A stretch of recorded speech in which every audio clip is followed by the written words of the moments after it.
Hello বন্ধুরা, good morning. দেখো আজকের বাইরের পরিস্থিতি কি ভয়ানক। আমার কাছে তো খুবই ভয়ানক পরিস্থিতি, তোমাদের কাছে গুড মর্নিং, কিন্তু আমার কাছে খুবই ব্যাড মর্নিং। কারণ হচ্ছে আজকের পরিস্থিতিটা এতটা বাজে কি বলবো।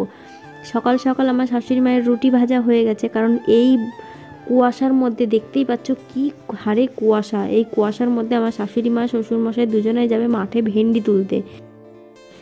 পাপা কি তুমি দিদি কোলে থাকো, হ্যাঁ বসে আমি বাইরে একটু বেরিয়ে দেখে আসি বাইরের কি পরিস্থিতি। হ্যাঁ ঠিক আছে। তো এখন জানো বন্ধুরা কটা বাজে? এখন মনে হয় 8টা বেজে গেছে, তাও ঘর থেকে বেরোতে পারছি না, এত পরিমাণে কুয়াশা বাইরে। আর অরিত্রীর পাপা কালকে ক্যামেরায় গেছিল, এই ভোরবেলা বাড়ি এসছে, যে ব্যাগ এখানে। অরিত্রী ভাইকে ভালো করে ধরে রাখবা, হ্যাঁ তাকাও আমার দিকে। টুপি আবার মুখে দিচ্ছিস কেন? চলে আসলাম একটুখানি বাইরের দিকে, যে দেখতে পরিস্থিতিটা কেমন। আমি কিন্তু অনেকটাই লেট হয়ে গেছে, এখন প্রায় 8টা 9টা বাজতে গেল, 8টা সাড়ে 8টা বাজতে গেল। এখনকার ঘর থেকে বাইরে বেরিয়েছি, বেরিয়ে দেখছি যে একদম যাচ্ছে তাই অবস্থা। দেখো কি পরিমাণে কুয়াশা, মানে 10টা 11টা পর্যন্ত কুয়াশা ছিল। এটা হচ্ছে পরশুদিন বা তার আগের দিনের ভিডিও। তো দেখো পুরো অন্ধকার। আমার কাছে খারাপ সময় কেন বলো তো, কারণ আমার বাচ্চা দুটো ছোট তো, আর বিশেষ করে ছোট বাচ্চাটা তো একদমই ছোট। কারণ ওকে নিয়ে এখন যদি আমি বাইরে বেরোই তাহলে তো বুঝতেই পারছো আমার কপালে কি কষ্টই না আছে। এই কুয়াশার মধ্যে ছোট হোক বড় হোক, যেই বাইরে বেরোবে তারই শরীর খারাপ করবে, ঠান্ডা লাগবে, কাশি হবে। তো আমরা তার জন্য ঘরের মধ্যে বাবুকে নিয়ে এতক্ষণ বসেই ছিলাম। চুল টেনে ধরছে। এই কি করছো? বাইরে বেরোনোর জন্য খুব ঠান্ডা। বাবা তাকাও তাকাও।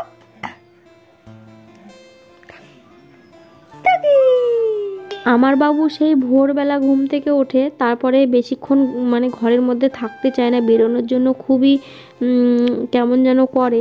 কিন্তু তবু আমরা জোর করে রেখেছিলাম। ওদিকে ওর ঠাম্মি হচ্ছে রুটি করেছিল, একটা দুটো রুটি 3টে রুটি নিয়ে এসেছিলো আরেকটি, নিয়ে এসে আগের দিনের মাংসের তরকারি ছিল সেটা দিয়ে একটুখানি খেলো মুখ টুক ধুয়ে এসে। আর আমি চলে এসেছি। দেখো যেহেতু বেলা হয়ে যাচ্ছে, কাজকর্মগুলো তো করতে হবে তাই না। অরিত্রীর পাপা বাবুকে নিয়ে যে রাখবে তাও পাচ্ছে না, কারণ ও গেছিলো ক্যামেরা করতে, ভোরবেলা বাড়ি এসেছে, তার জন্য ও রাখতে পারছে না, কারণ ওরও একটু ঘুমানোর প্রয়োজন। ভোর মানে 4টের সময় বাড়ি এসছে ও, তার জন্য আমি বান্ধবীর কাছে দিয়ে আসলাম ভালো করে চাদর টাদর জড়িয়ে, তারপরে হচ্ছে সোয়েটার মোজা টোজা একদম সব ভালো করে পরিয়ে দিয়েছি বাবুকে। পরিয়ে দিয়ে একটুখানি বান্ধবীর কাছে ঘরে রেখে আসলাম, না হলে আমি তো কাজগুলো করতেই পারবো না। আর অরিত্রীর পাপা তো বাজারে যেতে পারবে না, যেহেতু ওর একটু ঘুমানোর দরকার, যেহেতু এই মাত্র বাড়ি আসলো ভোরবেলা। তো তার জন্য ভাবছি বান্ধবী আর আমি দুজন মিলে যাব বাজারে। তার আগে ভাবলাম যে ছাদটা একটু ঝাড় দিয়ে নিই, এখনও থালা বাসন কটা মাজিনি, যেগুলো আমার টুকিটাকি কাজকর্ম সেগুলো করে নিই। তো দেখো আজকেও চলে এসেছি ছাদটা, আজকে ছাদটা পুরোটাই ঝাড় দিলাম আমি। কারণ আমি যেদিনকে দেখবে যে কোনো কাজই আমি করলে পারে কিন্তু কারোর চোখেই পড়ে না, কিন্তু এটা কিন্তু একদমই সত্যি কথা। আমি যে কাজই করি না কেন কারোর চোখে পড়ে না, কারণ আমি তো মুখ ফুটে বলতে পারি না মানুষকে যে আমি এটা করি ওটা করি। কিন্তু অনেক মানুষ আছে দেখবে বলে কাজ করার পর আমি এটা করলাম ওটা করলাম, সত্যি আমার এটা আসে না, এই জিনিসটা হয় না জন্যে আমার কাজগুলো কারোর চোখে হয়তো পড়ে না। শুধু যারা আমার ভিডিও দেখে শুধু তারাই আমার মানে আমাকে চোখে দেখতে পায় যে আমি কত কাজ করি। তো এদিকে দেখো ওদিকে ছাদটা ঝাড় দিয়ে চলে আসলাম। আর তো কোনো কাজ নেই, আমার শাশুড়ি মা উঠোন ঝাড় দেওয়া ল্যাপা ওগুলো সব করে রেখে গেছে, যেহেতু ছোট বাচ্চা কোলে আমি পারবো না, এই ভোরবেলা উঠে বাচ্চা থাকতে চায় না, তাই আমি আর কিছুই করলাম না। তো করে এই যে মুখ টুক ধুয়ে আমি চলে এসেছি। আমার শাশুড়ি মাই চা করেছিল, চা করে খেয়েছে, শ্বশুরমশাই খেয়েছে। তো একটুখানি চা আমার জন্য রেখে গেছিলো, আমি চালটা গরম করে এই যে খেলাম। আজকে মনে হয় টাইম কলের জল দিয়ে চা করেছে, তাই চায়ের কালারটা একটু কালো কালো হয়েছে। তো চা দিয়ে রুটি খেতে আমার না সত্যি খুবই ভালো লাগে। তো কি বলবো। আর অরিত্রী খাচ্ছে ভেটকি মাছের চপ, ঠিক আছে, আমার কাকি শাশুড়ি মা দিল, তো ওটাই খাচ্ছিল। তো বাজারে যাব, রেডি হয়েছি, এদিকে কাপড় চোপড় পরে ভাবছি বাবুকে রেখে যাব আমার পাশের বাড়ি একটা মানে বোনই হয়, তো ওর কাছে রেখে তারপরে বাবুকে বাজারে যাব। তো তো এরই মধ্যে আমার জেঠি শাশুড়ি মা আসলো, বললো কি শাক কটা একটু কেটে দিতে। এগুলো হচ্ছে সর্ষের শাক, ঠিক আছে। তো আমি খুব ভালো কুচি করতে পারি, তো তার জন্য বললো শাক কটা একটু কেটে দিয়ে যাও। তো আমি বললাম ঠিক আছে, আমার তো বেশিক্ষণ সময় লাগবে না কাটতে। আমি সবার সব কিছু করে দিতে পারি, কিন্তু আমার বাচ্চাটার জন্যই মানে করতে পারি না। খুব বাচ্চাটা কান্নাকাটি করে, জ্বালায়, তার জন্য আমার হয়ে ওঠে না। তো তবুও এই যে চেষ্টা করলাম, কুচি করে বানিয়ে দিলাম শাক কটা। তো চলো বড় মাকে দিয়ে আসি, বড় মা রান্না করছে। আর আমাদের বাড়িতে বললাম না যে আত্মীয় এসছে, তো ওই আত্মীয়রা আজকে বড় মাদের বাড়িতে খাবে, তাই বড় মায়ে যে সকাল সকাল রান্না চাপিয়েছে। আর হচ্ছে আগের দিন রাত্রিবেলায় আমার শাশুড়ি মা মাংস টাংস রান্না করেছিল, ওগুলো দিয়ে আমাদের বাড়িতে খেয়েছিল। তো আত্মীয়দের আর দেখালাম না, ঠিক আছে, সবাইকে তো আর ক্যামেরার সামনে আনাটা উচিত না, তাই না। তো এই দেখো বান্ধবীর আমি চললাম এখন বাজারে। আর মাঝে মধ্যে বাজারে যেতে আমার বেশ ভালোই লাগে, কিন্তু আবার লজ্জাও করে, কারণ যাওয়া হয় না তো। হ্যালো বন্ধুরা, গুড মর্নিং।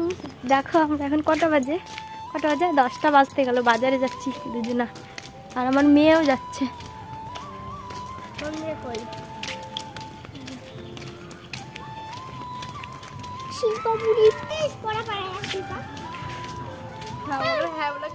এদিকে দেখো চলে এসেছি একটুখানি আমি মিষ্টির দোকানে। এখান থেকে অরিত্রির জন্য একটু পরোটা নিলাম, যেহেতু সকালবেলায় অনেকটাই বেলা হয়ে গেছে, এখনও রান্না করিনি, তাই পরোটা খাবে বাড়ি গিয়ে।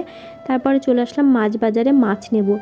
আর অনেক দিন পর পর বাজারে আসলে আমার ভালো লাগে, কিন্তু আর আমরা গ্রামে থাকি তো, আর আশেপাশের মানুষের ভালো লাগে না, কারণ ওরা ভাবে যে বাবা বউ মানুষ বাজারে চলে এসছে, কিন্তু এটা কিন্তু টাউনে বা শহরের দিকে এটা কোনো ব্যাপারই না।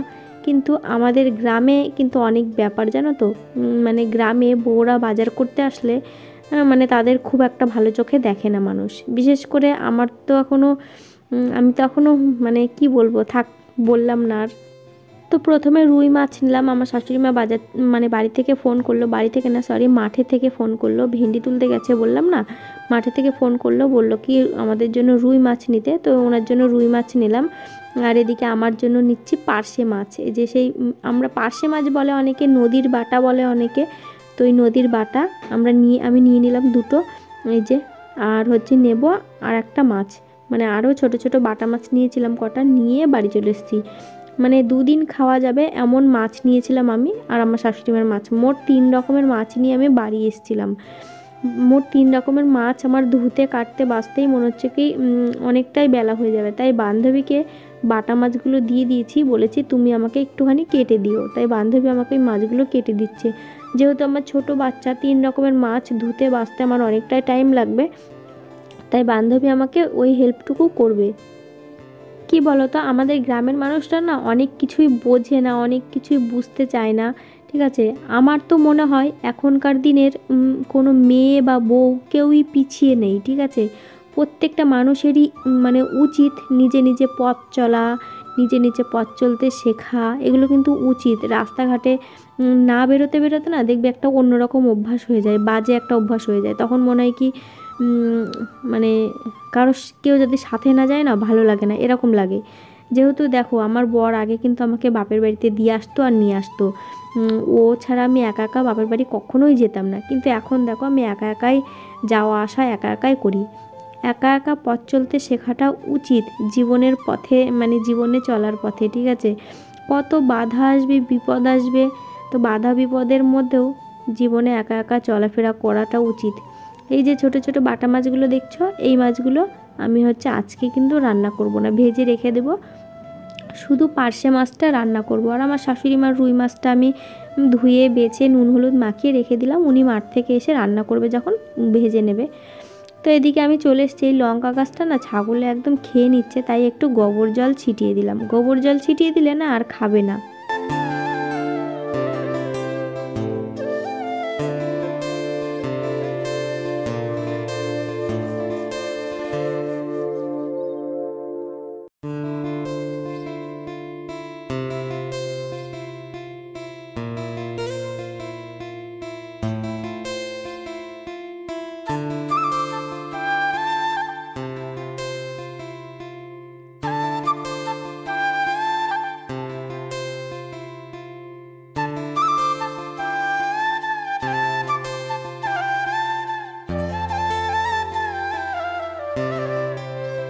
এদিকে দেখো আমি বাজার থেকে এসে কত রকমের কাজ করলাম, বাবুকে নিয়ে এসে বাবুকে খাওয়ালাম, খাইয়ে নিজে মাছ টাছ ধুলাম, নিজেও কটা খেলাম।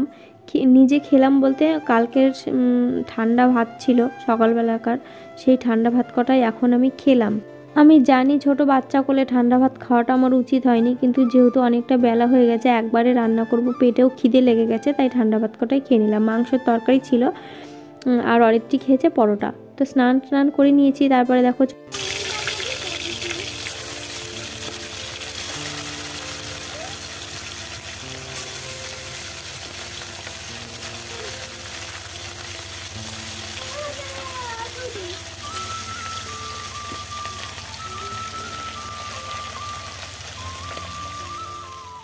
আমার জীবনে জানো তো কিছু কিছু না বলা সত্যি কথা আছে, যেগুলো আমি কখনো মুখ ফুটে তোমাদের সাথে প্রকাশ করতে পারবো না, শেয়ার করতে পারবো না। সেটা আমার মনের মধ্যেই রয়ে যাবে সারা জীবন। শুধু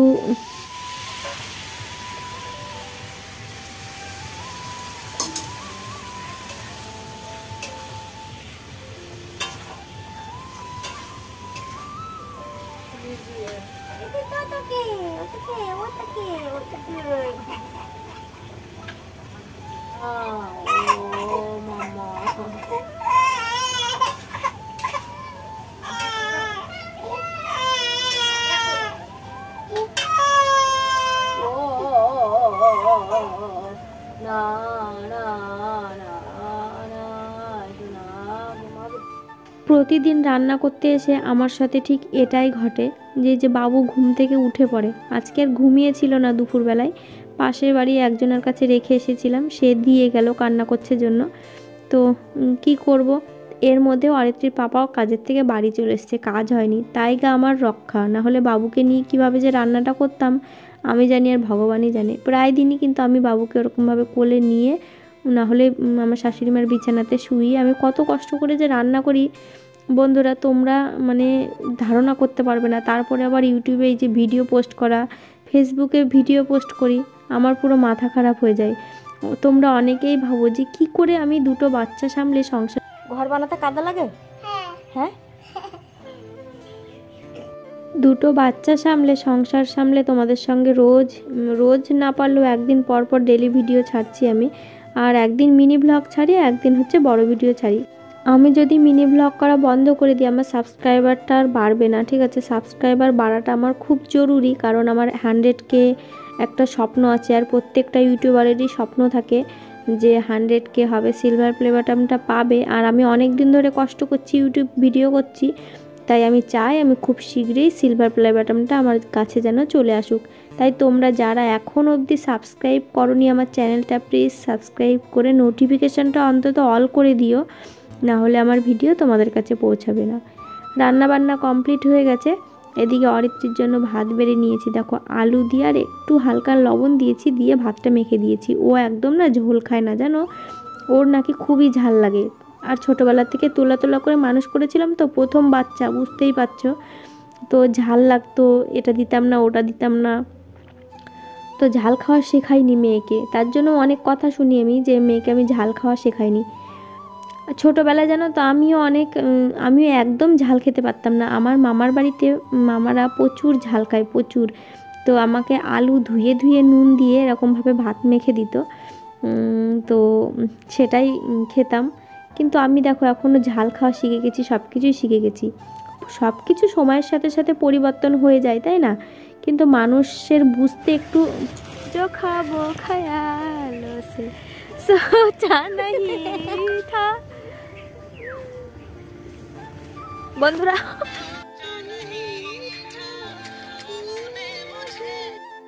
আজকে অরিত্রীর পাপা খুব তাড়াতাড়ি বাড়ি চলে এসেছে, তাই ভাবলাম বান্ধবীকে নিয়ে একটুখানি মাঠের দিকে যাব ভিডিও করতে। আমাদের এখানকার মাঠটা অসাধারণ সুন্দর, রোজ আসতে পারলে রোজই ভিডিও দেওয়া যায়, কিন্তু রোজ আসা হয় না বাবুর জন্য। বাবু ছোট না, ওকে নিয়ে মাঠে আসতে পারি না, তাই ওকে রেখেও আসা যায় না। এদিকে চলে এসেছি বান্ধবীর আমি একটু মাঠে ভিডিও শ্যুট করতে। আর এদিকে দেখো মাঠে ফুল, বাঁধাকপি, তারপরে ধান তো এখন পুরো মাঠ কাটা হয়ে গেছে, কাটা ঝাড়া হয়ে গেছে, আবার নতুন করে সব লাগাবে। তো চলো আজকের ভিডিওটা না এই পর্যন্তই থাক, ভালো লাগলে অনেক শেয়ার করো।